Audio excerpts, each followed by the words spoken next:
Olá, pessoas! Bem-vindos de volta ao meu canal Cavalices. Bom, no vídeo de hoje, como vocês podem ver, eu estou com cara de sono.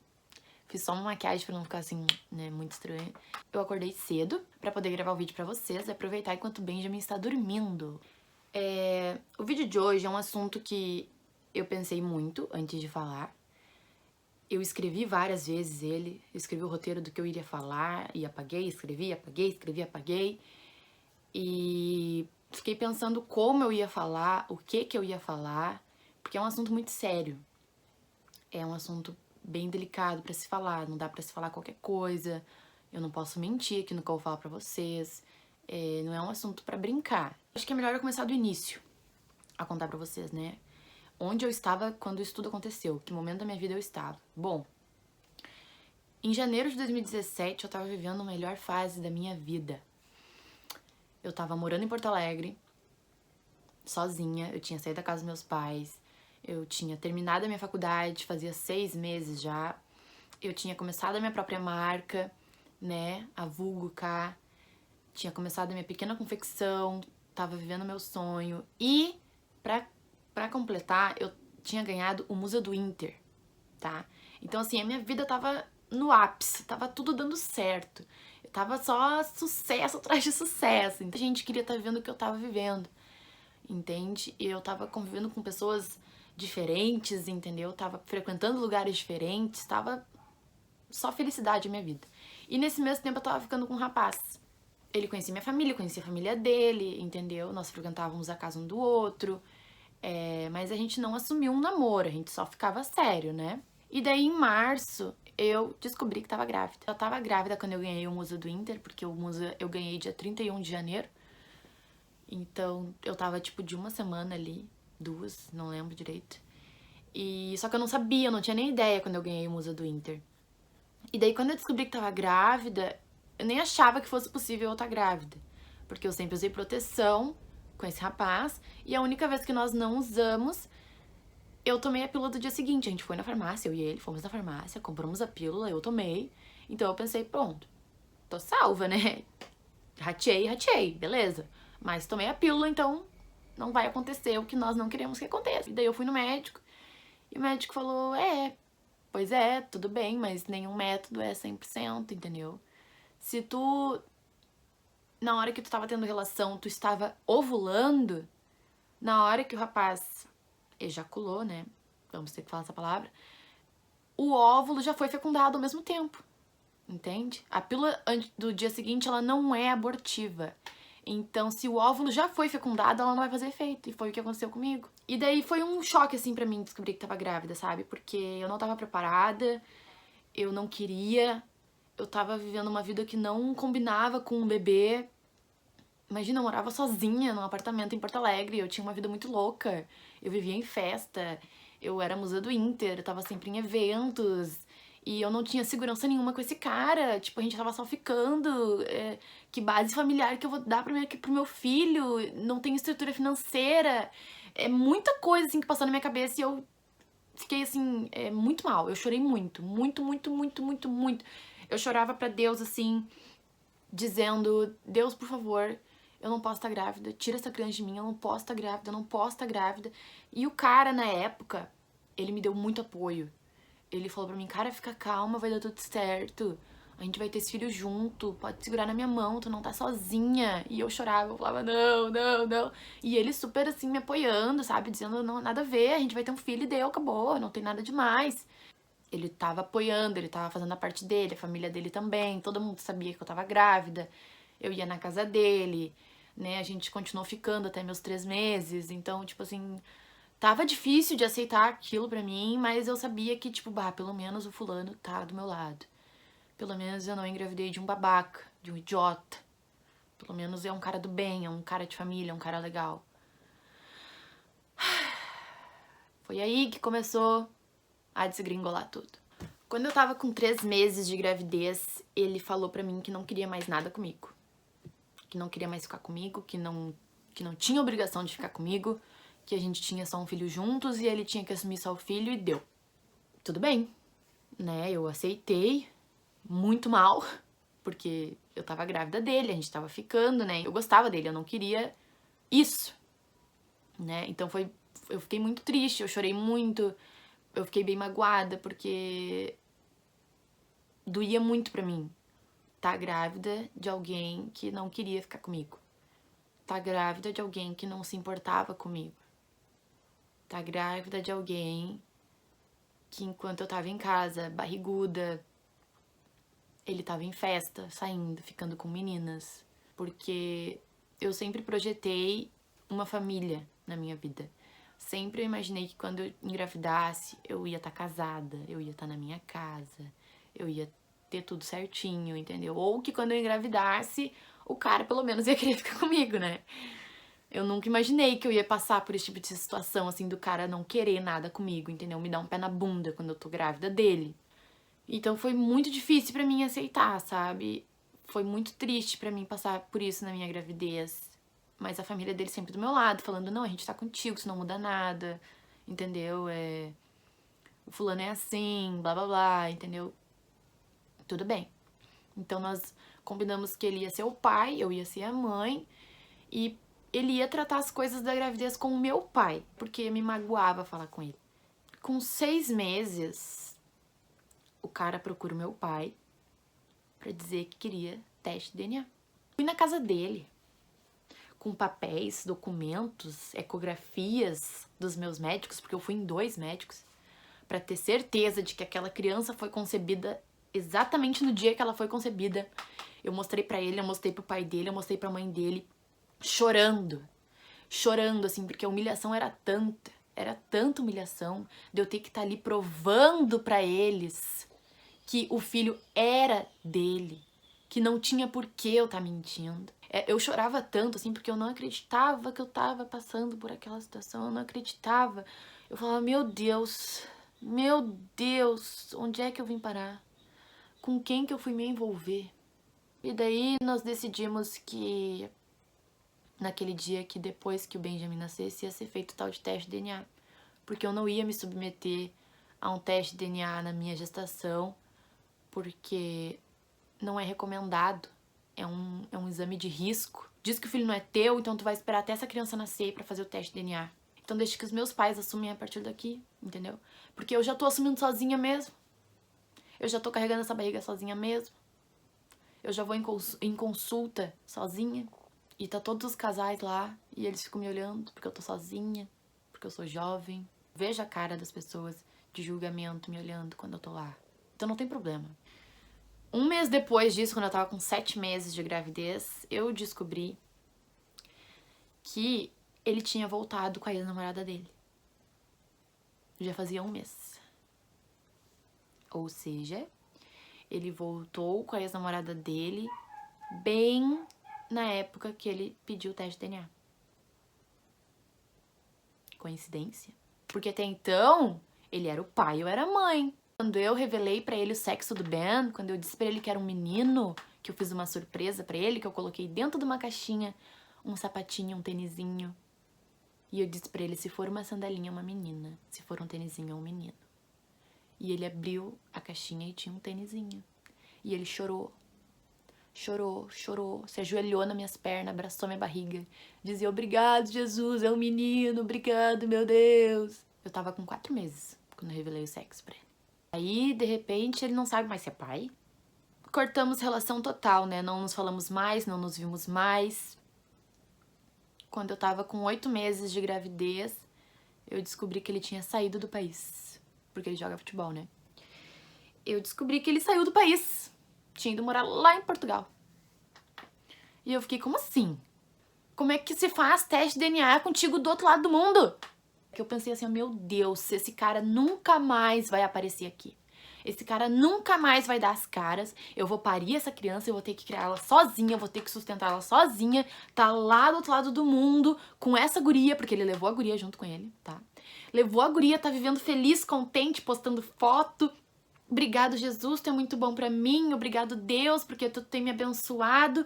E eu aqui, grávida, barriguda dele.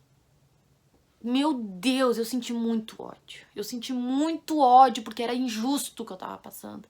Era injusto eu estar tendo que estar aqui, grávida, com dor, com azia, vomitando, com meu corpo mudando, com a minha vida se despedaçando. E ele tá lá curtindo, como se não tivesse nada acontecido, como se ele não tivesse nada a ver com o assunto. Vocês têm noção? Foi nesse momento que eu coloquei ele na justiça.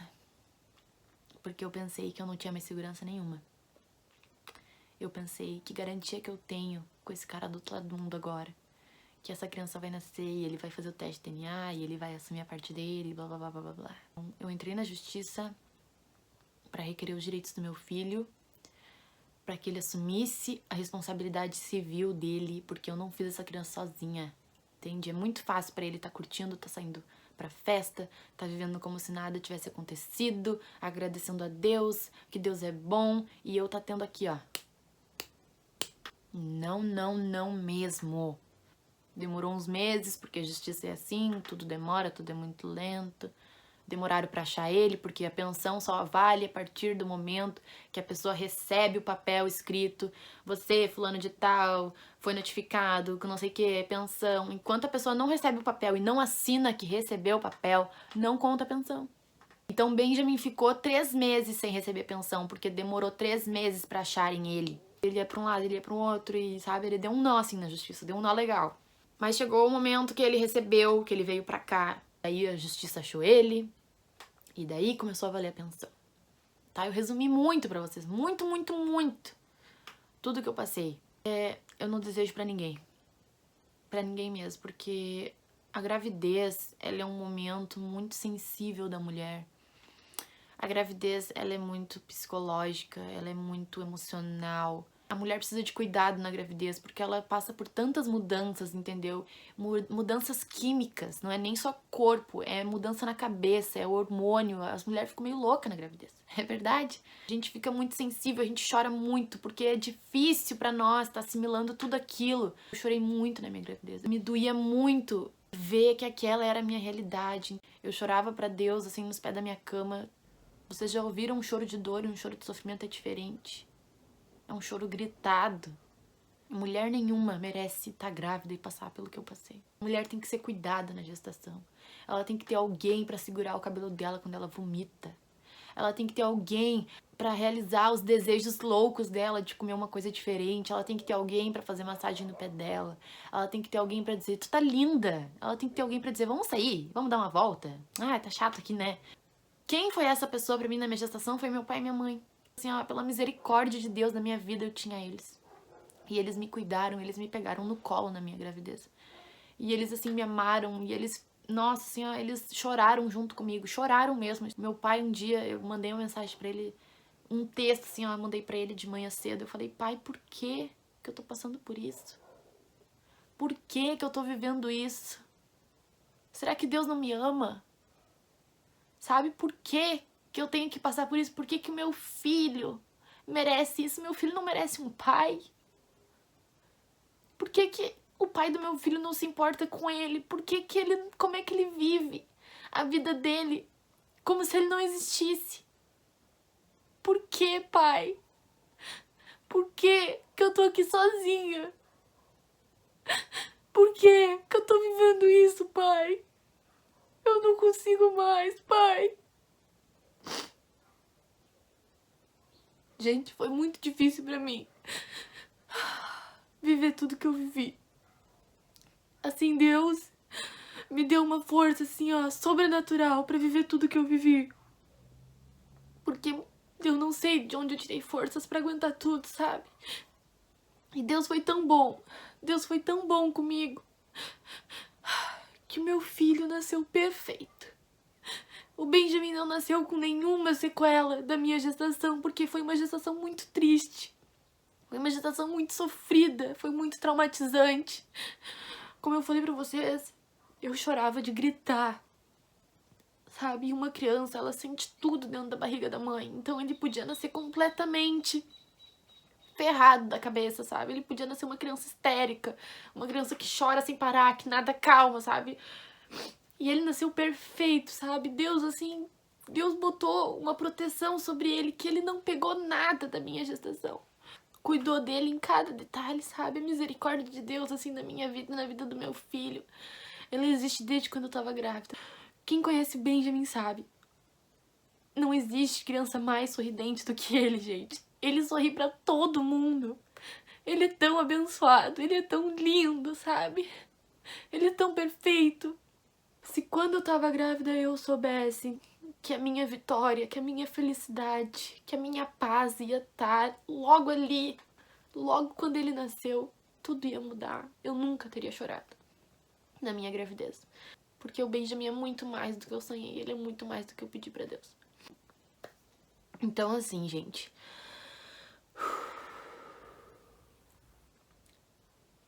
eu passei por muita coisa na minha vida, mas eu sinto que em tudo Deus tem um propósito. Eu acredito que o que eu passei foi em primeiro lugar para que eu voltasse para casa, para que eu voltasse para Deus, porque eu estava afastada de Deus. Em segundo lugar, foi para me fortalecer como mulher, como ser humano, porque o Benjamin vai crescer e ele vai precisar de uma mãe incrível, ele vai precisar de uma mãe forte. E em terceiro lugar, eu passei pelo que eu passei, porque eu creio que a minha história vai ajudar muitas pessoas. A minha história vai servir de exemplo para meninas que passaram ou que estão passando pela mesma situação que eu passei. Vocês não estão sozinhas. Isso tudo que você tá passando agora vai passar. Acredite, parece que não vai. Parece que a dor é demais. O seu filho vai nascer e ele vai ser perfeito, e ele vai ser lindo, e ele vai ser amado, e ele vai ser a razão da tua vida. Porque é isso que o Benjamin é pra mim. Eu quero ser uma pessoa melhor pelo meu filho. Tudo tá nele. Não parece, mas vai passar, entendeu? Vai melhorar. O que você pode fazer é você ir atrás da justiça para requerer os direitos civis do seu filho, porque é direito do seu filho. Não tem nada a ver contigo e com o pai. Então isso você pode fazer, e foi o que eu fiz. Graças a Deus, gente, hoje, o pai do meu filho, ele paga a pensão dele, ele visita ele, porque ele tem direito a visitas assistidas, e ele tem se mostrado, assim, super interessado no Benjamin, ele tem se mostrado super atencioso, ele quer estar perto, ele parece bem amoroso. Eu espero que com meu filho, que é sangue dele e que agora ele sabe porque fizemos o teste de DNA, ele seja o melhor pai do mundo pra ele. Nisso que eu creio. É isso que eu oro a Deus e é isso que eu peço pra Deus, entende? Eu chorei agora, eu senti ira agora, porque lembrar do que eu passei faz com que eu reviva os sentimentos que eu tinha naquela época. Mas isso não predomina mais em mim. Eu não odeio mais a vida dele. Eu não quero mais que algo aconteça de errado na vida dele. Pelo contrário, agora eu quero que tudo dê certo na vida dele. Eu quero que ele seja a pessoa mais feliz na vida. Eu quero que o casamento dele seja próspero. Eu quero que ele tenha outros filhos. Eu quero que ele sempre se dê bem no serviço dele, na profissão dele. Eu respeito ele como pai do meu filho e eu quero que ele seja o melhor pai do mundo pro meu filho. Estou em paz com tudo isso porque eu busquei em Deus. Porque eu pedi pra Deus, eu me derramei nos pés de Deus e eu falei: Jesus, por favor, tira esse sentimento de ódio de dentro de mim. Tira toda essa mágoa, tira todo esse sentimento, tira tudo, tu tira, Deus, arranca de dentro de mim, porque eu não quero sentir mais nada. Eu esqueci a quantidade de vezes que eu orei exatamente a mesma coisa pedindo pra Deus.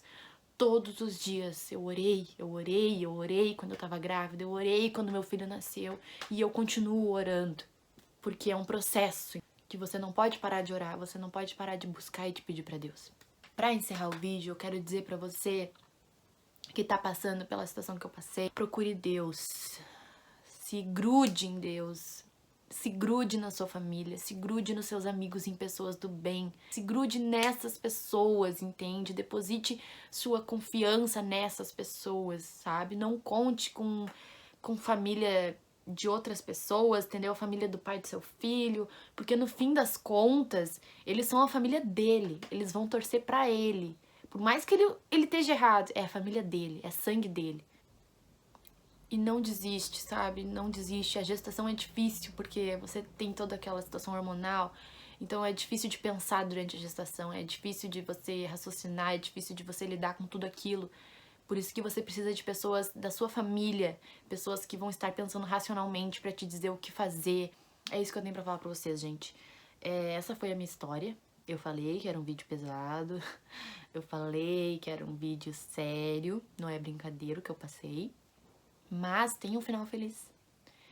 Hoje minha vida é incrível, eu sou feliz com meu filho, o meu filho conhece o pai dele, graças a Deus, eles estão num relacionamento, né, tá se construindo algo, eu tô super firme na igreja, com os meus amigos, eu tô firme em Deus e eu nunca mais vou abrir mão de Deus, nunca mais, porque eu aprendi da pior maneira como é viver sem Deus. Eu acredito que existam dois caminhos até Deus. Ou você vai pelo amor, ou você vai pela dor. E infelizmente o meu caminho foi a dor. Não precisava, né? Mas eu escolhi viver a vida que eu tava vivendo e, consequentemente, eu vivi algumas coisas. E hoje eu nunca mais abro mão do meu relacionamento com Deus. Deus tem que ser o centro da nossa vida e que com Ele é muito mais fácil a vida, sabe? É muito mais tranquila. Esse é o meu vídeo de hoje. Espero que tenha servido de lição pra vocês, alguma coisa, entendeu? Alguma inspiração eu tenha passado pra vocês. Um beijo e até a próxima.